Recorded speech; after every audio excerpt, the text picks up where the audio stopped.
Ahoy, and welcome to the Pow Wow Pitch Indigenous Startup Program Learning Series, a program designed to connect Indigenous entrepreneurs with experts, organizations, training, tools, and resources to start and grow thriving businesses. I am your host, Sunshine Kwem-Tenasco, a Kitigan Zibi Anishinaabe entrepreneur, author, and speaker. This series is a production of Pow Wow Pitch and is co-presented by RBC, Shopify, Facebook, with the support of an entire ecosystem of partners committed to your success. Welcome to our learning series. Are you getting your pitch ready to submit for Pow Wow Pitch? Are you looking for tips and advice how to prep your pitch to wow the judges? Or are you looking more broadly to pitch to partners, customers, investors, and others to help grow your business? Today's learning session is all about how to nail your pitch, presented in partnership with our friends at Raven Indigenous Capital Partners. By the end of this session, you'll be able to prepare and submit your pitch for Pow Wow Pitch and confidently prepare, practice, and master your pitch as you grow your business. Today's special guest presenter is Stephen Nern, who is the Chief Investment Officer at Raven Indigenous Capital Partners, who is also one of the judges for Pow Wow Pitch.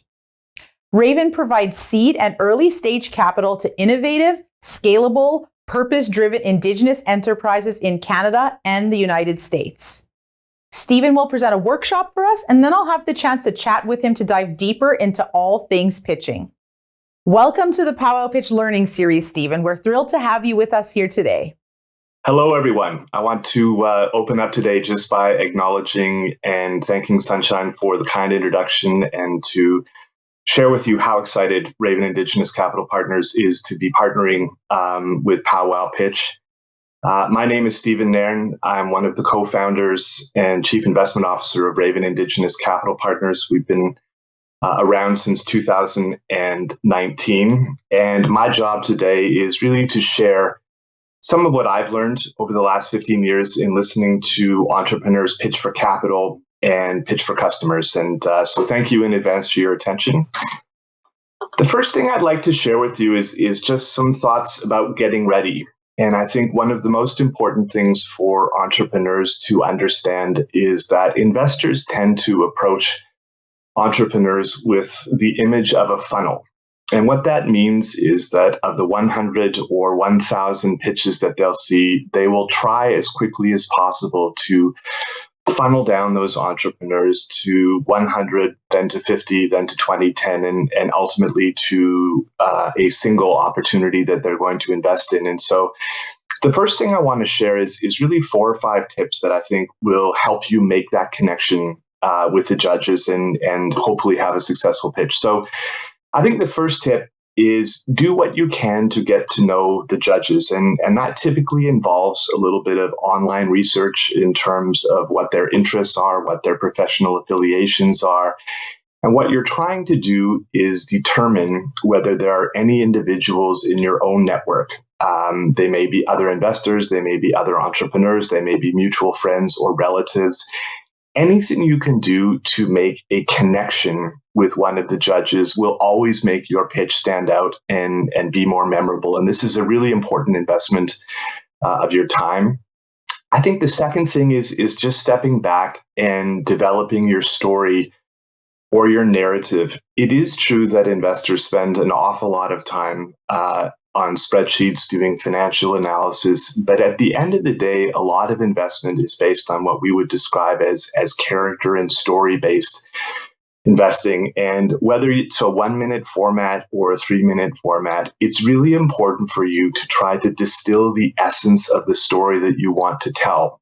How is it, for example, that you became inspired to start this business? And how is it that this idea is going to address an unmet need or solve a long-standing challenge? Is there any connection to community or other benefit streams because of your business?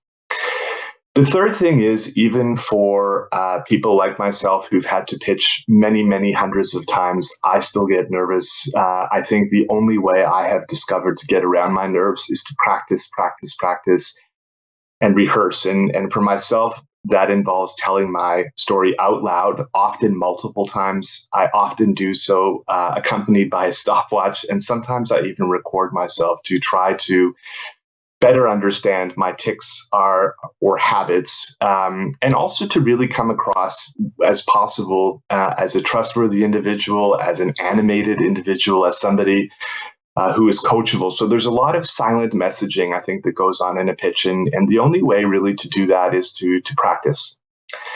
I think the fourth tip is to know your numbers. A lot of entrepreneurs are visionaries and they are uncomfortable with numbers. They're not comfortable with terminology like margins or profits or growth targets. Even if you aren't, it's important that you spend time with a trusted advisor to really make sure you understand your numbers so that if an investor asks you a pointed question after your pitch, it doesn't cause you to stumble or turn away. You really have those numbers at your fingertips. And as it says in the final bullet, a cheat sheet is often a good way just to make sure you have those metrics at hand. And last thing to say is just be prepared to support any claims. A lot of investors are exposed to a lot of kinds of opportunities, and so they will have a lot of data at their fingertips, and you never want to be in a situation where you've made a claim in your presentation that can be refuted. So take the time to understand your numbers, to understand the nature of the challenge, to understand the profile of your customers, and make sure all of that information is available as you go forward. So what are the key elements of a successful pitch? I think the first thing I would like to share is that there is no single way to pitch successfully. I think there are many different ways, and the key here is to try to get these four things, I think, in your pitch. First and most importantly, and a step that is often missed, is it's really important to hook your audience. And the reason or the way that you hook your audience is by making it about them. So letting potential investors or judges really experience your product or service firsthand or virtually. So what you're doing is really laying out or framing for them a problem or an unmet need or a challenge in their life. And the way that your product or service is really a solution to meeting that need or solving that challenge, and making it about them rather than starting off with a lot of technical attributes of your product or service. Secondly, I think it's really important to introduce yourself and take your audience on that personal journey. What is the deeper why that has inspired you to start your business? What is your story? And I think often as part of that, including a client testimonial or a use case for an early adopter of your product or service and how that has been transformational for them as a client adds just that second layer of credibility. I think a third way to connect easily with judges and investors is to use analogies. And what I mean by that is helping people understand and create a connection, or what we often call an aha moment, by comparing your unique service or solution to something that they already know. And so the example I've given here, some of you may have heard of Gwyneth Paltrow, a famous actress, and she developed a business called Goop, which is really a wellness advisory online. And so you could, for example, if you were in sort of a digital healthcare business, you could describe your business as aspiring to be an Indigenous-led and designed Goop. So anything that allows them to have that frame of reference and understand really where to place your company on a map of opportunities that they may have in their minds. And I think lastly and most importantly is don't forget the basics. And it's interesting, there's a professor at Harvard who has evaluated more than 1,000 pitches over the last 10 years. And pitches that include smiles and laughter almost uniformly do better, they connect better. And so I think one thing I would share is if humor does come to you naturally, it's a very good way to calm your nerves and also to put the judges or the investors at ease, making people smile and just being yourself and being real. I think that's part of what the preparation is don't try to be somebody you aren't in the pitch. Just be yourself. And if you can introduce those other elements to make yourself relax, that's obviously going to be very important. So what I've tried to do here is just provide a simple template of what can be communicated and said in only 60 seconds. And I think this really picks up some of the points from the last slide. So the first sentence here, I've got this just split into 5 sentences of about 10 seconds each. First is, have you ever? Have you ever? This is, again, trying to really create a connection with the audience about a challenge they may have faced or an unmet need they have as a client that is not currently being served. And then the second point is really about how your company is developing an idea. It could be a product or a service that would help a specific kind of customer to address that need or solve that challenge. And I think the last piece of this is really trying to convey to the judges or to the investor what is the secret sauce. And the secret sauce may be the connection to your story as founder. It may be an attribute of the product or service. It may be that you've discovered a new pricing model or moving away from selling your product to a subscription model. So what is it about your enterprise that is unique and differentiates you from the pack? And again, in a competition like Pow Wow, where there are many hundreds of entrepreneurs pitching, it's trying to become memorable. And I think both of these points will help to create that connection with the judges. I think the third one is really the principal description of your business. This is what you do. We're active in this particular market. A lot of investors are also interested in understanding what the potential is for your business to scale. So what is the overall size of your market? And that obviously has to be linked to your objectives, whether you'd like to, remain sort of a small niche business or whether you have aspirations to scale, across the country or globally.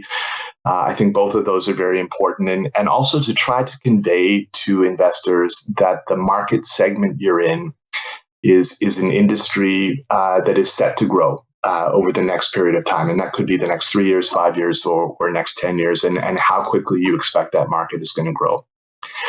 I think the fourth thing here is going back to creating these analogies, is making this comparison to something that the judges or investors already know.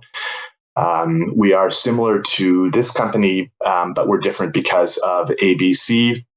And then finally, I think establishing that you have demonstrated product market fit, that you started the company 6 months ago, 2 years ago, 5 years ago, and thus far have this many clients and have generated this much money in sales. And that's really validation of demand. And I think more than anything else, that's what investors are looking for, is that there is demand in the market for the product or the service that you've created.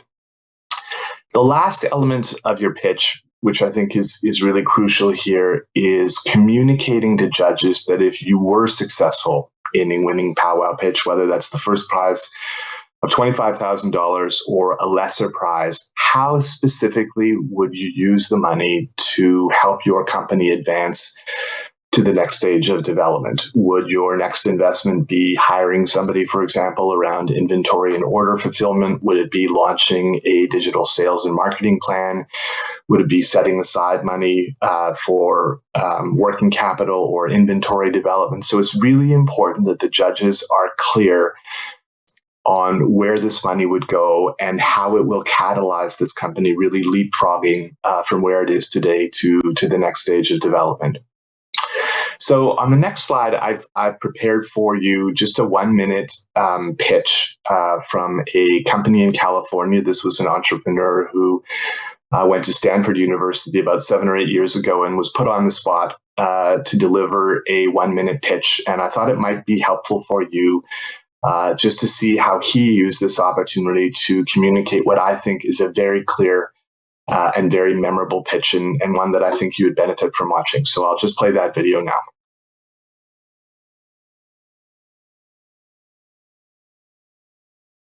We've actually adopted some of the things that we've developed inside. When we work with young entrepreneurs in Kick Labs, part of what we do, we get them pretty early, so they have to learn how to not only pitch for money, but pitch for customers. And it's amazing how bad they are. So we actually make these guys condense their pitch into a 1-minute pitch. Can you still do yours? Is it okay if he does his pitch? Can I do your 1-minute pitch? Sure. Okay, ready, go. Ready. Who has a timer? Okay. Okay. Here, I'll hold your water. All right. Okay. Timer. Julio. By show of hands, how many of you have witnessed either a parent, a child, a friend, or maybe your spouse struggle with obesity? You don't have to raise your hand for this one, but think about it. Did you ever feel helpless in their struggle? If you have, you're not alone. Many people who have lived in a low-income community, like I have, where the obesity rate is above 50%, have experienced the same feeling of helplessness. That's why today, I'm doing something about it. Good evening. My name is Horatio Harts, and I'm the founder of Healthy Hearts Institute, the co-op that will bring health and fitness back into our neighborhoods. HHI will turn empty lots into gardens and transform neighborhood food deserts into green nutritional oases. We will turn abandoned buildings into LEED certified fitness centers and provide our members safe places to exercise. Our goal is to get us back to the good old days when the community was ripe with nutritional foods, kids were outside running and playing, and the obesity rate was below 17%. So join the Healthy Hearts Institute and let us empower the beat of your heart. Thank you. Yeah.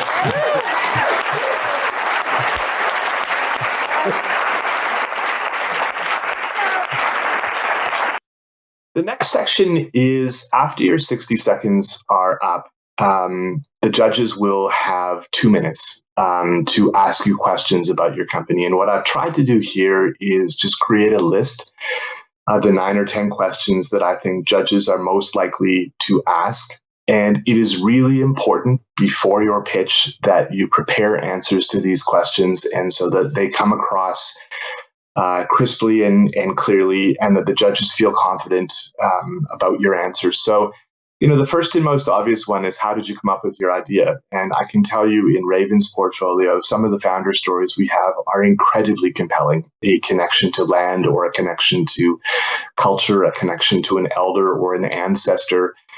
It's really important for the judges to understand how and why you have a passion. Being an entrepreneur, as all of you already know, is an extremely difficult vocation. And they want to see where that inner commitment and inner drive originated with you, and how you plan to take that idea forward. They want to know, obviously, if your company is incorporated, which is another signal they're looking for, that you intend to follow through on all of the commitments in your pitch, and you intend to follow through in terms of the ways in which you would look to place the prize money to further your business.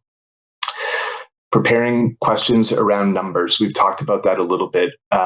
They want to know what your sales are, but also it's really important to understand, if you have $100,000 in sales, they're going to ask you, well, how much does it cost to produce the goods that you're selling for $100,000? And if the answer is 40, well, then you have a very healthy growth margin, and the balance of that money can be used for salary and wages and other things. But they want to be sure that you've thought through your business model, the unit economics, the pricing, and that they can see that there really is a pathway for you to run a sustainable and profitable business. I think the fourth question they'll ask a lot of questions about is who are your customers? Are you selling to consumers? Are you selling to business? Are you taking advantage of emerging opportunities in government procurement or corporate procurement? What data or data analytics do you have in terms of the different client segments? Are your customers all Indigenous? Is a mixture? Are they all in Canada or some in the United States? What are the age demographics? And what are the most cost-effective ways to reach your consumers? Is this through digital marketing, through Instagram, through a website, through advertisements in magazines, radio? And finally, of course, how big do you think the market is, and what portion of that market do you think your business might be able to capture? If you're pitching venture capital in particular, this is less important if you're raising money through debt or seeking a loan through an AFI or BDC or another partner, one of the commercial banks. But a big question for a VC is, how quickly can your company grow? So if we are going to invest in your business, can you foresee reasonably a circumstance where you could build a team, continue to build out your technology roadmap or your product roadmap or your service roadmap, and ultimately get to a place where you can, be growing at 30, 40, or even 100% per year for a sustained period of time. We've talked a lot about making sure in your pitch that you do everything possible to link yourself to existing concepts in business, existing brands, existing products, but also ensuring that you are differentiating that by, again, connection to founder story, connection to attributes of the product, or how you've done something that is unique and different that will really solve things in a more comprehensive way or in a better way. The last three questions we've also touched on as well. It's really important to have a detailed answer ready. So if you were awarded $25,000, exactly how would you allocate that money and why, in order to take your business from where it is today to what you would consider to be the next level? Another question a lot of people ask are you 100% committed to making your business a success? And I'll just share a couple of anecdotes from our experience at Raven. One is many entrepreneurs, particularly Indigenous entrepreneurs, may be involved in 2 or 3 ventures. Similarly, many Indigenous entrepreneurs are not paying themselves a salary as CEO. And I think for us, as an investor, first of all, it is imperative that a CEO pay themselves not just a living wage, but a competitive salary. We want to know that they have a roof over their heads and food on the table. So we want to see a competitive compensation package, I think, in place for them. And we also want to ensure that at least 80 to 90% of their professional time is going to be committed to the venture that we're backing. So it's really important that you communicate and link your passion for this business to the way in which you're going to show up in terms of spending your time, not at the expense of work-life balance, but in expense to other professional interests that you may have on the go. And I think the last thing I want to say is that social enterprise, from Raven's perspective, is inherently an Indigenous concept, the concept of giving back to community. And so for us, one of the real elements that we're looking for in a pitch is not just profit, or sometimes not even profit, but really that connection to community impact or to environmental impact. So it's really looking for something that not only is a differentiating feature, but really is in line with where we see conscious capitalism going. And that is reflected, I think, in government buying preferences, corporate buying preferences, but especially consumer preferences. And it's really creating a lot of space now for Indigenous founders and diverse founders that wasn't previously there. And so anything that can be communicated along that is also going to be critically important. The last slide I'd like to share is just following up.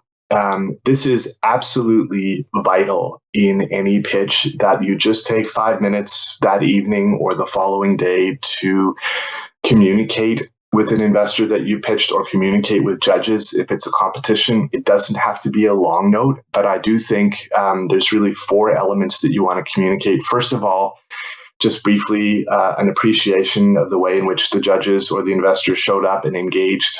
Hopefully they ask some good questions of you. Secondly, if you do come across a question in a pitch that you're not able to answer, it's really important to not duck that, but to really show up the following day with a detailed answer to that question and an explanation supporting your answer. Third, I think it's really helpful just to share any materials that are supplemental to what the investors have seen about your business. And lastly, just to summarize again, why you feel your business is really well positioned for growth and positive community impact, and how it would benefit, obviously, by being awarded a prize in the Pow Wow Pitch. I think the last thing I want to say is just learn from no and ask from feedback. Some of you don't know this, but Raven raised capital from 36 different investors as we launched this fund. I cannot tell you how many times we heard the word no I have a good friend in California, a woman who raised a $100 million venture fund, and she didn't stop working until she had been told no 3 times every day. I don't have the fortitude or the temperament to sustain that many no's, but I have nothing but admiration for that. And if you're not successful, please don't let that negatively impact your self-belief. Learn from each no, ask questions as to why, and continue to improve and stay at it. So with that, I will close and just thank you for your attention and time, and look forward to being in touch with many of you in the future. Thank you so much. Thank you so much, Stephen, for sharing with us how we can master our pitch. So we're going to ask you a few questions, and feel free to add whatever information you think our entrepreneurs would find beneficial, useful. I love hearing about pitching, obviously, as a former Dragon's Den pitcher and seeing pitches, for the last 6-7 years. So our pitchers for Pow Wow Pitch specifically, they only have 1 minute to sell us on their idea or business. How should entrepreneurs decide what to leave in and what to take out of their pitch? Yeah, I think for myself, Sunshine, there's 3 things that need to be in. One is that connection to your founder story, the why. What is it that gets you out of bed and gives you the passion and commitment to see the idea through? I think the second thing is you have to try to make it about your audience and to try to create for them an understanding of why this is an unmet need or a challenge that could be solved. And then third really is just to be real and relatable and really to connect that solution to something that is familiar to them or something that they will take away as a memorable thing. So I think those are the 3 things. I think where entrepreneurs sometimes go off course is getting too deep or detailed into some of the technical aspects of the presentation or the technology, and just to try to stay back and be memorable. Just try to get 3 or 4 key points across. Those are good tips. So for Pow Wow Pitch, there's also a 2-minute Q&A with the judges. What advice do you have for entrepreneurs on fielding questions from the judges? Yeah, so I can tell you from Raven's experience of pitching 100 investors, we developed a list actually of 34 questions that we were asked in different ways at different times. And the answer is preparation. It is trying to see through the eyes of the judges, see through the eyes of the investors, and just make sure you have a cheat sheet. It's really important that you own your numbers, you own your metrics, and you really thought through all of the different answers to the questions. I think pitching to investors is a little bit like crossing a border. Often they will ask you questions not because they're interested in the answer, but just want to make sure you have an answer that is credible. So I think where you want to really avoid is just not having a question where you stumble. If you do, it's really important to follow up that evening or the following day with a more detailed response. Credibility. That's a very good tip. So following that, one of the key criteria of being evaluated is the follow through. So the likelihood of the entrepreneur who will follow through on their plans. How can entrepreneurs demonstrate that they mean business? Yeah, it's something that we've come across quite a bit at Raven, where we are meeting founders that may have their hands in 2, 3, or 4 different projects or initiatives. And more worryingly, they're not paying themselves a salary. And so for us, a precondition of investment is that founders pay themselves not just a living wage, but a competitive salary. And we want to ensure that at least 80% of their professional time is going to be allocated. Entrepreneurship, Sunshine, as you know, is not easy. It's not a part-time job, and it's really important that that commitment is not only communicated, but followed through. And I think part of that also is really the entrepreneur being able to look ahead as to what they would do ultimately if they were awarded the prize and how exactly that money would be allocated toward taking that business to the next phase or the next stage of its development. I agree with that. Pay yourselves first. I know with my first business, I didn't do that. I never did that. And that was a valuable lesson to learn the hard way. So listen to this advice, guys. It can be nerve-wracking to pitch. I know whenever I'm pitching, I still get those little butterflies and think of all the, what ifs and second guess myself still. So what advice do you have for entrepreneurs on building confidence in themselves and their businesses? So one thing a lot of entrepreneurs don't do is take a little bit of time to know the judges. If you're able to make a personal connection to the judges through some sort of a name reference or an individual that you both know, another entrepreneur, another investor, it's a good way, I think, of just creating a more relaxing situation. If you're comfortable with humor, I think introduce it. It's important to smile. But most important, Sunshine, is practice. I'm embarrassed to share with all of you that I practice out loud over and over again with a timer. Sometimes I film myself, which hasn't stopped me from leaning over diagonally when I talk. But I practice, and I think that the most important way you can be confident, you can slow down your breathing, you can do those things. But most important is to practice and have self-belief. Everybody who makes it into the Pow Wow Pitch, is an entrepreneur and has an opportunity to take their ideas forward and just believe in yourself. I think that's the most important thing. Great. I know practice. I say that too. And I'm a big advocate for that. Like, it feels uncomfortable every single time. Just get used to it. No one feels comfortable. Absolutely no one. So you're not alone in that. So pitching in a pitch competition is different from pitching. Is it different from pitching for an investment for Raven? It is. So the minimum amount of time we will book with an entrepreneur is 1 hour. So, as much as we spend time, reviewing things like valuation, governance, and legal foundations, we are a character and story-based investor. And what we really invest in is you. As an entrepreneur or a management team, if you have business partners. And so the conversation you would have with an investor would be much longer. Often, but not always, entrepreneurs will have shared some material with us. It could be a pitch deck. It could be just a narrative story. They may have shared financial statements. But, for us, it's really important that entrepreneurs have more time, I think, to share their story. But you also have to be, we're not just picking entrepreneurs. Entrepreneurs also need to be picking your investors. And you should be asking hard questions of investors like Raven. How do you show up? Do you practice with cultural integrity?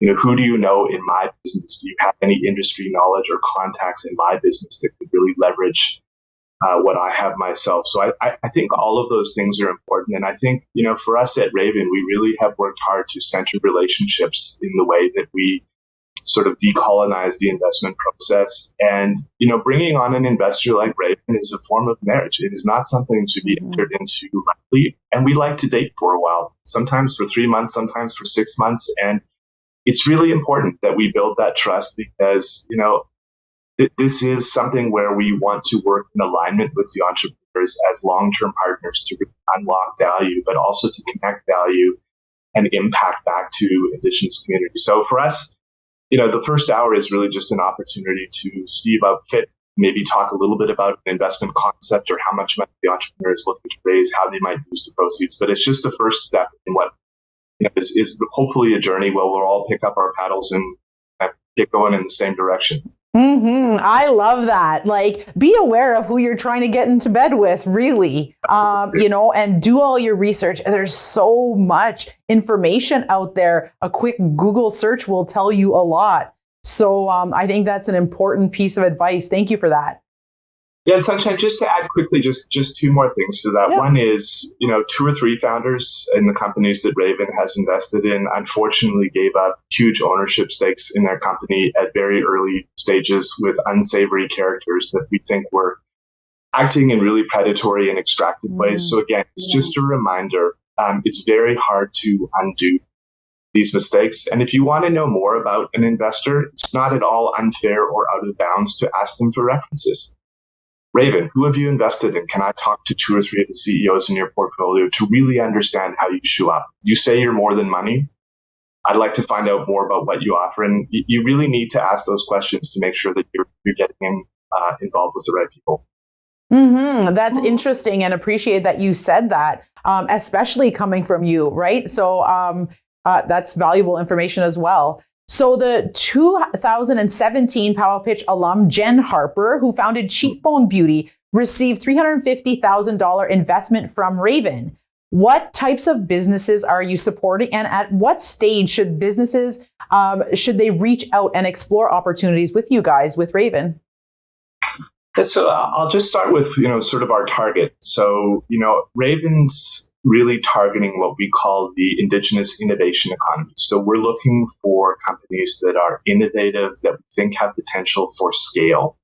And scale, of course, links back to employment, to upskilling, to other areas of impact that we want to achieve. And then this transformational sort of impact narrative. So we're looking for businesses where positive impact, be it social or environmental, linked back to Indigenous people and communities is kind of embedded in the business model. We invest between $250,000 and we can go up as high as $3 or $4 million, but we don't often invest all at once. We often split our investments into tranches as entrepreneurs move along their journey. And because the Indigenous finance ecosystem is still quite thin in terms of the way it's set up and capitalized, we tend to back entrepreneurs through multiple rounds. So we did invest $350,000 initially in Jen's business at Cheekbone.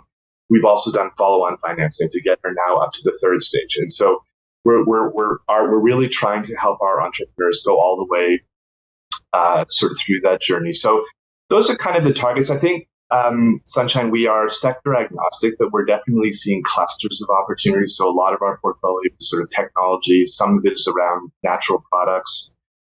We've looked a little bit at renewable energy, ecotourism. So I think there's clusters of opportunities that we've remained agnostic. We also really try to apply a gender lens to our investing as well. I'm proud to share with everyone that more than half of our founders are female or non-binary founders as well, which is not something we're doing just because it's the right thing, but it's the smart thing. And these businesses are really thriving. That's worthy of a celebration. Good for you guys. And thank you for sharing that piece of info. So as our final question for you today, Stephen, what is the one thing that you would want every viewer to take action on immediately after watching this webinar? Yeah, I really think, Sunshine, and I said it before, but I've seen it in the Raven portfolio over and over again. Believe in yourself. Believe in yourself. You can do this. And if you have an idea or a passion, please let yourself follow that trail. Ask for help when you need it. Ask for advice. There are many people across this country that are standing ready to lift up Indigenous entrepreneurs and allow them to take their place in really fueling innovation. I mean, Indigenous people are knowledge keepers. They are innovators.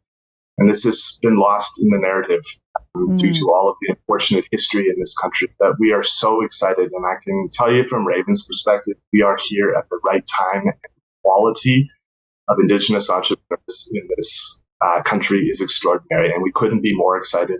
And Sunshine, I just want to close again by thanking Pow Wow, because you're doing a lot of the front end legwork that is really so critical, I think, to unlocking this potential. And so just to say thank you again for inviting us to be partners this year, and hopefully we can do this again in the future. Yeah, I certainly hope so too. I think the work that you guys are doing is important. We're all working together, and I think that says something about Indigenous entrepreneurs and businesses. So thank you, and thank you, Stephen, for being with us today to share your knowledge about how to master the finances of your business. Thank you so much. Thank you very much, Sunshine. Have a good day, and a big thanks to Raven Indigenous Capital Partners for making this session possible. See you. Thank you for joining us for the Pow Wow Pitch Indigenous Startup Program Learning Series to connect Indigenous entrepreneurs with experts, organizations, training, tools, and resources to start and grow thriving businesses. Thank you to our co-presenting partners, RBC, Facebook, and Shopify. To our producers, Victoria Lennox and Cyprian Shalankevich. And to everyone who makes Pow Wow Pitch possible. Be sure to visit powwowpitch.org to explore how we can help support you and start your business, and sign up to our newsletter. Until next time, I'm your host, Sunshine Tenasco. Miigwech.